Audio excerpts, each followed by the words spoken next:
जय अंबे, जय श्री महाकाल. ओम नमो नारायण. जय जगदंबा, जय भवानी. मी पुसद शहरमधून नकुल गुरु देशमुख जगवाले, राहणार संभाजीनगर पुसद.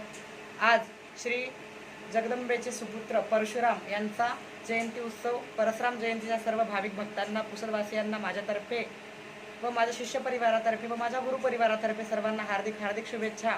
आई जगदंबाचरणी प्रार्थना करतो की ज्याला मूलबाळ नाही त्याला मूलबाळ दे, जी निसंतान आहे त्याला संतान दे. जगदंबा सगळ्यांचे अडलेले काम पूर्ण होऊ दे, सगळ्यांच्या इच्छा मनोकामना पूर्ण होऊ दे, सगळ्यांच्या घरात सुख शांती समृद्धी नांदू दे. हीच श्री यल्लमा देवी चरणी रेणुका माता चरणी प्रार्थना करून जय अंबे, जय श्री महाकाल. आई राजा उदे, सदानंदीचा उदे, बोल भवानी माता की जय. हरी मानिक उद्धव.